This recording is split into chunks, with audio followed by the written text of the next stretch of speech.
Por favor, Teobaldo. Bom dia, pessoal. É um prazer muito grande e gratificante estar aqui com vocês, para a gente trocar ideias, aprender um com o outro. E eu acho que o objetivo disso aqui não é contar miséria, como também não é achar que a gente é superior, melhor do que ninguém. Entendendo? É a gente procurar relatar para as pessoas que é possível começar do nada e prosperar, crescer, desenvolver na vida. Então, acho que esse é o objetivo desse fórum aqui, né? Então, de forma simples e objetiva, eu vou tentar aqui relatar mais ou menos as dificuldades que nós passamos, para que sirva de exemplo para as pessoas. Eu também, como o João, como o Pepe, fui muito pobre. Eu acho que a gente vai até disputar para ver quem foi mais pobre, viu? Eu nasci no Nordeste de Amaralina, aqui em Salvador. Meu pai é sergipano, veio de Sergipe para cá, veio inclusive junto com o Mamed. Na época, era muito amigo de Mamed, já morreu, já faleceu. E teve uma mercearia aqui no Nordeste de Amaralina, ele quebrou, foi para o interior. Naquela época foi para Alagoinhas, que era a cidade mais próspera do interior, a questão do petróleo. E ele comprou uma roçazinha lá.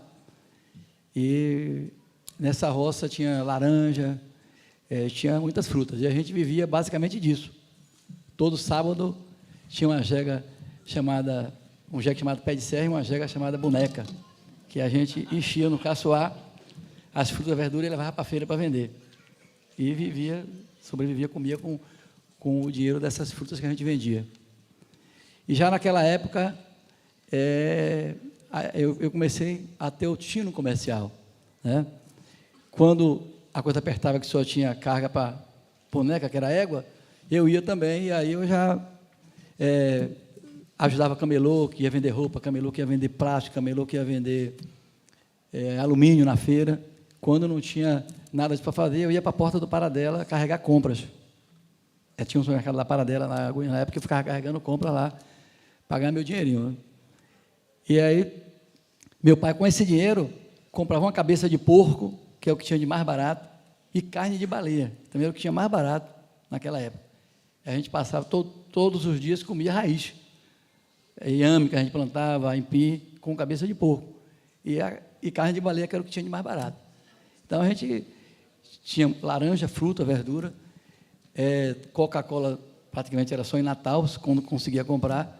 Então, era uma situação muito, muito complicada, muito difícil.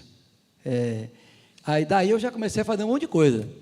As pessoas, muitas vezes, hoje não querem trabalhar, acham que tem vergonha, por uma coisa ou por outra. Acho que tudo que a gente faz serve para o futuro.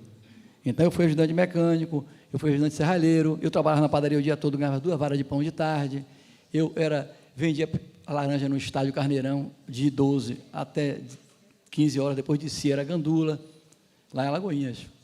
Eu fui cobrador de Kombi, lá em Alagoinhas eu fui cobrador de ônibus. Há uns 3 anos atrás, Marino, que era dono do leite de coco, ele foi lá no Atacarejo, e aí eu disse, eu trabalhei com você. Ele era dono, na época, da oficina que eu fui ajudante de mecânico, quando eu era menino, tinha 12 anos. Trabalhei para você, fui seu funcionário. Ele, você meu funcionário? Eu era aquele menino lourinho que lavava as peças de carro de Bambião, que você era o dono da sua Volks na época. Ele, rapaz, não é possível. Eu digo, Aí ele se surpreendeu, entendeu? Você lembra? Lembro, rapaz, não é possível. Depois eu era seu funcionário. Ele fechou e montou um supermercado, depois que saiu de lá. E aí, Alagoinhas foi sair, já tive o tino comercial, fiz muita coisa. Eu andava 8 quilômetros para estudava no colégio público. Há uns 6 anos atrás, eu peguei meus filhos, uns 8 anos, levei em Alagoinhas. Estavam conversando muito, reclamando muito. Eu digo, vou levar vocês em Alagoinhas. Para você ver onde era que eu estudava. Porque o carro levava ele, ia buscar ele reclamava que queria que eu levasse. Eu digo, eu não tenho tempo, eu não vou levar. Mas eu, para estudar, aí eu peguei, botei no carro, fui lá em Alagoinhas, medindo. Deu 8 quilômetros para ir e para voltar. Eu digo, eu andava 16 quilômetros por dia para estudar. E vocês estão reclamando porque tem um carro para levar, quer que eu leve? Eu não tenho tempo. Aí ele veio em Alagoinhas e mostrei a ele como a dificuldade que a gente passava. Apesar de tudo, hoje,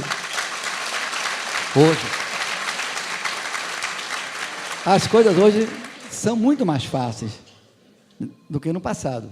São muito mais fáceis. Então, em Alagoinhas, eu era cobrador de Kombi, que eu tinha que subir no para-choque para abrir a mala da Kombi. Lá. Eu e meu pai, a coisa não foi boa lá, ficou ruim, a Feira de Santana está prosperando e mudou para a Feira de Santana.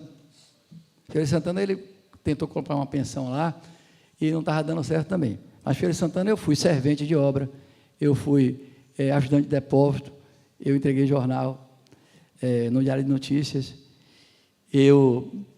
Chegou determinado tempo, depois de eu fazer um monte de coisa, nada dava certo, eu fui trabalhar no supermercado. Como meu pai conhecia a Mamed, e tinha uma loja lá em Feira de Santana, ele procurou a Mamed. E aí a Mamed atendeu ele. Ele veio aqui em Salvador, ele desempregado, eu desempregado, todo mundo, e pediu emprego a ele. Meu pai era analfabeto, Mamed disse, olha, você vai para o RH. Chegou lá, empregaram ele como vigia noturno, e me arrumaram um emprego de empacotador, no Paz Mendonça, em 72. Minha carteira assinada como empacotador do Paz Mendonça. Aí ele trabalhava de noite como vigia, e eu, durante o dia, como empacotador. E, como empacotador, eu trabalhei muito. Eu chegava todo dia, abria a loja, era um gerente chamado Neto, 5h30 da manhã, e o subgerente Jonas fechava às 22h.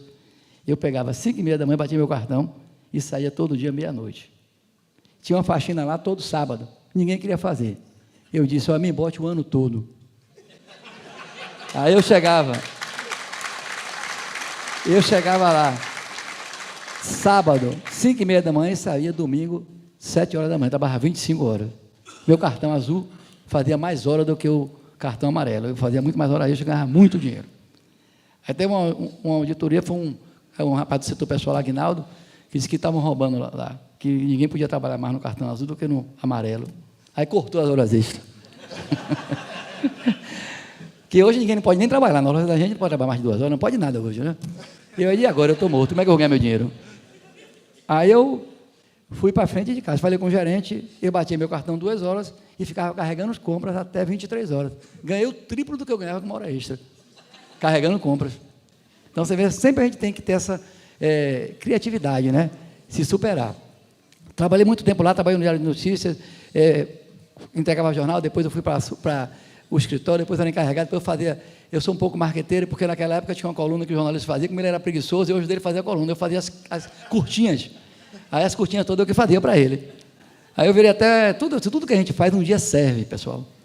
Esse negócio de desvio de função, que não faço isso, não faço aquilo, muita coisa que eu fiz durante toda a minha vida serviu para eu aplicar no atacarejo ao longo do tempo. Então, eu sempre digo, vamos sempre fazer o que aparecer. O que dignifica o homem realmente é o trabalho. O segredo o segredo de tudo, do sucesso, é o trabalho. E aí eu trabalhei lá, eu entrei como empacotador, aqui como empacotador lá em Feira de Santana, passei para repositor, só tinha vaga de repositor de cereais. Como eu queria crescer, e o depósito era embaixo, tinha que subir a escada. Eu fui e fiz, naquela época, 3 cirurgias de hérnia, porque eu pegava muito peso. Já fiz 5 cirurgias, depois estourou, outro dia eu fiz de novo. Já estou meio complicado aqui de tanto peso que eu pegava. Depois passei para conferência e depois eu vim para Salvador. Em 78 eu passei no vestibular aqui em engenharia, vim para Salvador, não tinha dinheiro, eu fui morar na RUF, com o Zé Neto. Zé Neto está aqui, Zé Neto já foi depois, né? Chegou depois de mim, em 78, e acho que ele já foi em 82, por aí. Eu morava com 6 pessoas num quarto, às vezes a gente comia uma vez por dia. E peguei crédito educativo, porque na minha sala tinha 50 alunos, só tinha 2 de escola pública, que era eu e outra menina. E eu ainda entrei porque tinha um crédito educativo, que hoje tem o FIES, essa coisa, naquela época era o crédito educativo, já em 78. Aí eu entrei com crédito educativo, que depois eu paguei o crédito educativo todo, mas como eu trabalhava muito, eu ia ser estagiário no Bradesco, e aí eu digo, vou perder muito tempo e ia ganhar muito pouco. Eu aí fui procurar uma locadora para rodar um táxi. Fiquei 90 dias indo lá para Luiz Anselmo para pegar um táxi, chegava às 4 horas da manhã.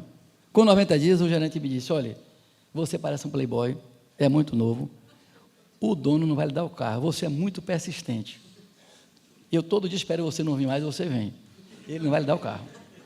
Tinha uma moça do lado que disse, ele tem 90 dias indo aqui, eu tenho 3 carros, eu tenho um parado, mas você realmente, como é que eu vou lhe dar meu carro? Você tem um dinheiro para me dar uma calção? Eu tinha um dinheiro, eu digo, rapaz, eu tenho dinheiro para lhe dar 30 diárias, a ideia é ela. E eu trabalhei 90 dias, dia e noite, e com 90 dias eu comprei o carro dela. Ela perguntou onde eu arrumei o dinheiro. Teobaldo, eu disse... onde você dormia nos finais de semana? Como? Onde você dormia nos finais de semana? Eu rodava de meio-dia às 7 da manhã todos os dias. E sexta-feira eu saía meio-dia e só voltava segunda de manhã, 7 horas da manhã. Dormia no carro. Então, sempre que eu fiz lá em Feira de Santana, eu voltava para Feira de Santana, eu tinha uma barraca lá, também em festa de largo, Calilândia e Matriz, eu coloquei uma barraca com jornalista lá. Minha barraca era a barraca que mais vendia. Era disparada a barraca que mais vendia. Naquela Feira de Santana também, eu vendia cerveja na lavagem de Santa Amaro. Era o point lá dos intelectuais, era o que mais vendia. Eu aí voltei para Salvador, né? E comprei esse táxi. Aí eu fiz o curso de Bahia Histórica, Bahia Panorâmica, Bahia Antiga, curso de turismo. Eu tinha convênio com todos os mensageiros de hotel, todas as telefonistas de motel. Eu não parava a noite toda, era me chamando para cima e para baixo. Montei uma cooperativa que é Chame Táxi, na época. Eu era da Teletaxi. E aí comecei a fazer um movimento lá. A mulher disse que eu era comunista na época, que eu queria tomar a empresa dela, porque eu comecei a fazer greve para não ter aumento. Ela me expulsou. Ela me expulsou: você é o melhor motorista que eu tenho, mas você vai tomar minha empresa. Eu vou ter que lhe demitir. Aí ela me expulsou. Eu criei uma cooperativa que na época não podia, na época da ditadura, cooperativa era muito democrática, não podia. Eu criei e dei aos motoristas. Eles nem acreditavam que eu ia dar para eles. Eu botei no meu nome e depois dei a eles, é deles. Aí você entrar no Chame Táxi, pergunte quem criou essa cooperativa. Eu criei e depois valia o valor de 5 carros, eu doei para ele. Fui o primeiro presidente. Quando eu saí, eu deixei e doei para ele. Então, todo lugar que eu passei, sempre eu participei de tudo. Até reunião de condomínio, eu não falto. Então, como motorista de táxi, eu fui o motorista, tinha 8.500 táxis, eu era quem mais ganhava dinheiro na Bahia, como motorista de táxi. Depois que eu rodava, passei a rodar depois com hotel, motel, casa de show, moenda, tenda do milagre, depois eu ia para o Rolidor número 1, 2 prostíbulos, que eu ficava de meia-noite até 5 da manhã, rodando na porta. Tinha convênio com prostituta, o cara entrava no meu carro, eu sabia tudo. Qualquer cara que pegasse no meu carro, eu comprava dólar para ele, eu tinha book de acompanhante, eu tinha tudo, eu fazia tudo. O que é que você quer? Eu tenho que atender o meu cliente.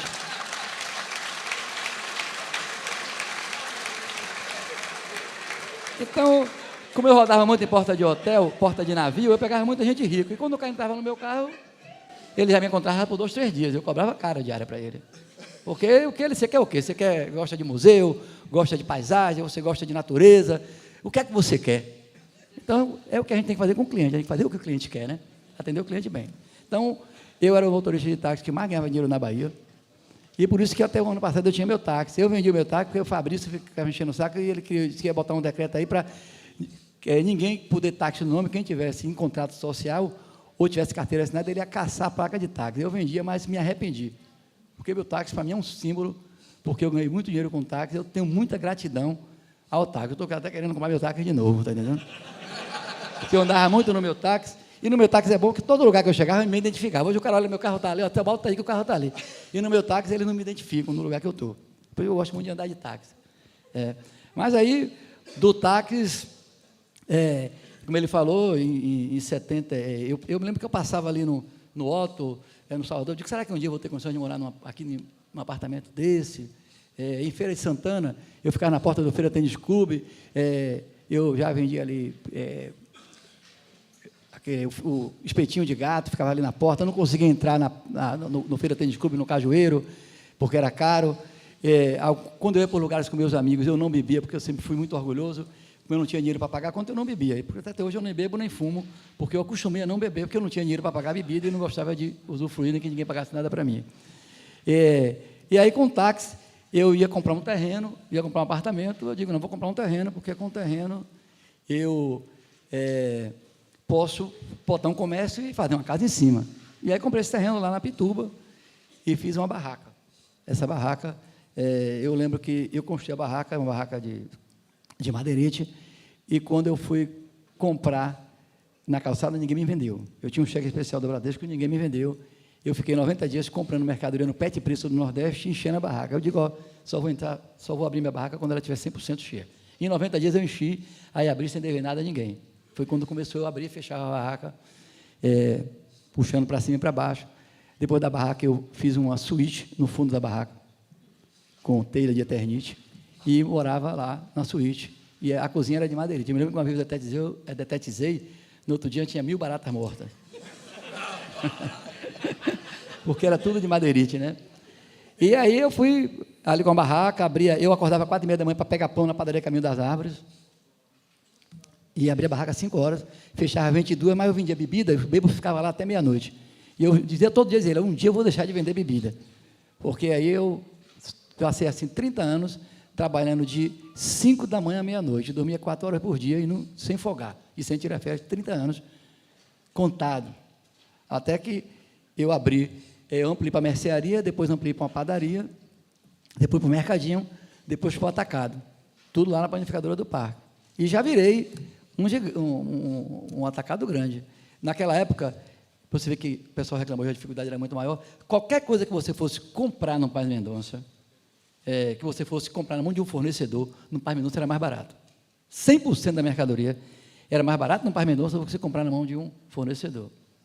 Eu consegui cadastrar lá a panificadora na Nestlé, porque tinha um amigo meu, um amigo meu morava na frente, num prédio da frente, que era Zalter, ele conseguiu, mas Maxwell conseguiram cadastrar Zalter na época lá na Nestlé, e depois na Itambé.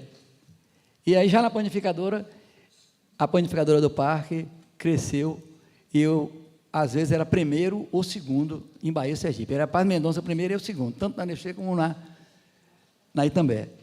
E aí cresceu, chegou a vender $1 milhão. Naquela época o dólar era 4 milhões por mês. Dia de segunda-feira amanhecia já 12, 15 carretas lá e fui expulso. Eu tinha que mudar de lugar. Fui lá para o atacarejo que inaugurou em 94. Eu me lembro que eu fui lá, o terreno é do abrigo, mas eu fui lá para pegar aquele terreno, passei o dia todo sentado na Bonfim, para Jorge Bonfim me atender. Quando ele me atendeu, perguntou se eu tinha condições de comprar o terreno. Eu digo, rapaz, eu não sei quanto é. Quando ele falou quanto era, eu digo, está fechado. Ele, mas está fechado? Eu digo, tá, eu quero o terreno. Aí comprei o terreno, ele não acreditou, vou pagar tal dia. Fui e paguei, passei uns 4, 5 anos lá fazendo a obra, naquela época lá, e mudei para lá em 94, lá para o atacarejo. Naquela época eu pesquisei muito, fui para São Paulo, fui até para o exterior, para criar o atacarejo, só tinha Parisotto lá em São Paulo, Vila Nova, e eu queria colocar um modelo diferente, que era o atacarejo, né, uma cachiqué. E eu me lembro que Ricardo Nobre estava comigo, e a gente conversando, e eu digo, eu estou fazendo uma coisa diferente, eu já pesquisei tudo, vou fazer um modelo misto, né, atacado e varejo. Ele disse, então vai ser um atacarejo? Eu digo, pô, esse é o nome, atacarejo, nasceu ali. Aí registrei em 92 Atacarejo, que é a marca do atacarejo, esse nome é do atacarejo, registrado em 92. Começamos lá com o atacarejo em 92, depois veio o Plano Real, já em 94, 96, né? Vendia muito para o comerciante. Eu me lembro que eu tinha 7 milhões de estoque quando veio o Plano Real, e todo mundo parou de pagar. Eu digo, vou quebrar. Ia quebrar, realmente. Ninguém pagava, eu estava vendendo tudo e o comerciante não pagava. A inflação de 46 para 0, o comerciante ganhava dinheiro com inflação, não ganhava dinheiro com gestão. E eu tomei a decisão de fechar o atacado. E aí eu cheguei para o fornecedor e disse, ó, eu tenho 7 milhões de estoque, não vou pagar ninguém, eu não vou vender. Quem quiser, encoste o caminhão aqui, carregue sua mercadoria e leve. Então, vai ter que esperar uns 180 dias para você ver. Fui para o varejo, fui para o cheque. E aí virou um banco, não virou mais um comércio, que eu tinha o maior preço da Bahia na época, com cheque.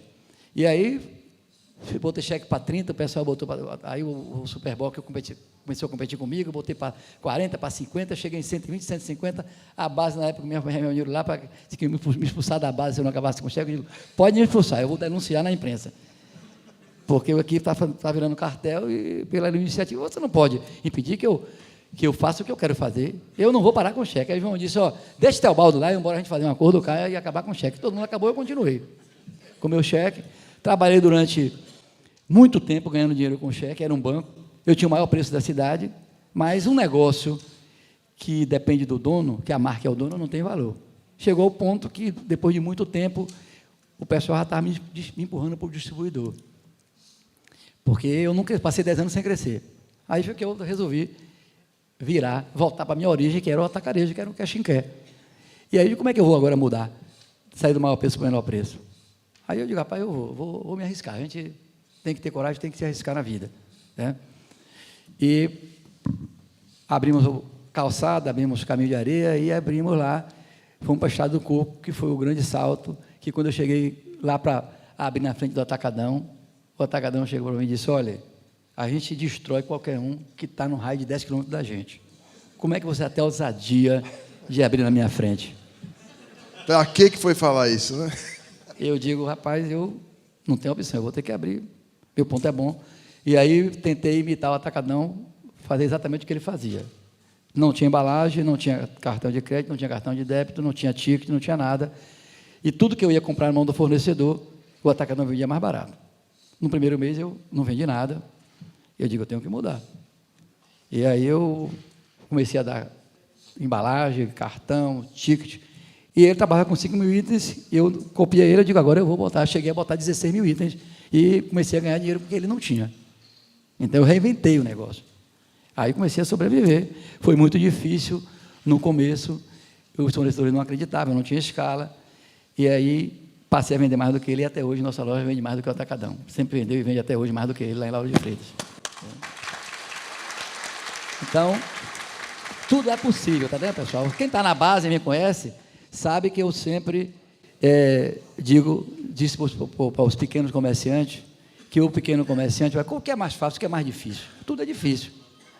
Agora, cada um tem a sua forma de trabalhar. O pequeno, o próprio São Elton dizia lá, quando nos Estados Unidos, quando ele chegou a um grande número de lojas, o pessoal começou a reclamar dele, disse, ó, vocês têm o que eu não tenho. E que é muito importante, que é ser chão de loja. Agora, o cara quer ter uma loja, e quer ser investidor, quer chegar meio-dia, quer botar gerente e não quer trabalhar. Quem tem uma loja, tem que ser chão de loja. Ele tem que abrir e fechar. Ele tem que saber o nome do cliente dele, entender o cliente, ele tem que ter o pão quente, ele tem que ter o presunto fininho, ele tem que ter tudo que o cliente quer. Ele tem que ser serviço, tem que ter atendimento. Se ele tiver isso, ele vai sobreviver a vida toda e o gigante não vai poder competir com ele nisso. Então, cada um tem seu nicho de mercado e a sua forma de trabalhar. E tem mercado para todo mundo. Eu nunca reclamei de concorrente. Senão eu ia ficar, como muitos aí, fica reclamando do Atacadão e do Açaí. O Atacadão agora vai abrir, o Açaí vai abrir pegada comigo em Castelo Branco. O que é que eu vou fazer? Eu não posso fazer nada. Eu estou indo para Camaçari, ele está vindo pegado comigo em Camaçari. Eu não posso fazer nada. Ele tem algum privilégio. Lá em Camaçari eu demorei 4 anos para conseguir um alvará. Ele, há 120 dias atrás, ele perguntou se eu ia vender o meu terreno. Eu digo, não vendo. Ele disse, então eu vou abrir um aí. Eu digo, abra. Ele, com 60 dias, conseguiu um alvará. Eu não consigo, ele conseguiu. Está entendendo? E ele disse que vai abrir em 90 dias. Em 75 dias ele quer abrir, eu também não consigo. Aí eu não vou ficar chorando. Eu vou trabalhar. Sempre procuro trabalhar. Então, aqui, chegando em Salvador, a gente fez isso, fomos o melhor taxista, fomos o melhor barraqueiro. Aqui em Salvador também, pessoal, quando eu morava na RUF lá, eu botei barraca ali na Praça Castro Alves. Coloquei primeiro ano na tapeçaria Globo, uma barraca. No segundo ano, eu já trazia 6 caminhões de gelo da Princesinha lá em Feira de Santana para vender. Já botei 50 meninos vendendo no isopor cerveja para mim. Eu comecei pequeno. No segundo, terceiro ano, eu já estava um gigante. Eu já tinha 50 meninos vendendo cerveja no isopor. Eu já vendia pão cachorro quente, eu já vendia hambúrguer, eu vendia queijo ralado. E eu trazia 6 caminhões de gelo para distribuir para todo mundo. Aí eu era o quê? Tinha uma margem de lucro muito grande. Ele estava falando aqui de seu Manuel é benchmark para mim. Porque tem a pessoa ignorante, tem a pessoa inteligente. Seu Manuel é muito inteligente. Ele é o maior lucro da Rede Brasil. A empresa que tem o maior lucro da Rede Brasil, tem 60% de mercado em Natal. Quem presta o melhor serviço no Brasil, uma das empresas que presta o melhor serviço no Brasil é ele. É seu Manuel lá. Ele fidelizou o cliente dele. Ele é muito inteligente. Me lembro de um caso que um motorista meu foi entregar uns 30 anos atrás numa mercadoria na Boca do Rio, que tinha, eu não vou dar o nome, tinha uma pessoa lá que tinha um atacado e um mercado. E na hora de dar o cheque, ele disse, eu não posso dar o cheque não, porque eu não sei preencher, minha mulher não está aqui. O moço voltou lá, esculhambando com ele. Como é que um cara daquele tem aquele patrimônio, sabe, analfabeto? Eu digo, rapaz, ele é muito inteligente. Imagine se esse homem soubesse ler e escrever e tivesse sido ele. Era dono da Bahia. Então, não esculhambe com ele, porque ele é muito inteligente e tem o valor dele. Então, as pessoas que têm a oportunidade de crescer e desenvolver, é um diferencial. Então, eu sempre digo que a base de qualquer nação é a educação. E quero aqui até parabenizar João Galberto e Marcelo, porque quando eles chegaram em Mata de São João, aquela cidade estava no ranking de 385 no IDEB na Bahia. E hoje está entre os 10 municípios com o melhor IDEB da Bahia, e as escolas lá, em tempo de entregar, hoje já são 85%. Então, o grande legado que a gente pode dar para as pessoas não precisam de bolsa, de nada disso. Bolsa, às vezes, é um mal necessário. O que precisa é de oportunidade, para poder crescer e prosperar. E a grande oportunidade que você tem que dar à pessoa é a educação. Esse país só vai ser um país justo no dia que o filho do pobre estudar na mesma escola do filho do rico. Aí sim, vai ser um país justo. Entendeu? E eu também comparo as pessoas ricas e as pessoas prósperas. A pessoa rica é quem herda, é quem tem herança, é quem ganha dinheiro fora da legalidade, sonegando, de forma fácil, de forma desonesta.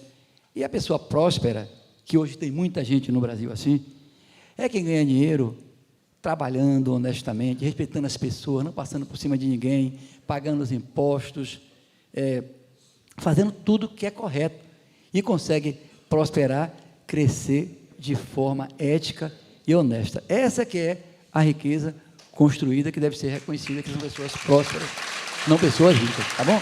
Obrigado. Obrigado, Teobaldo.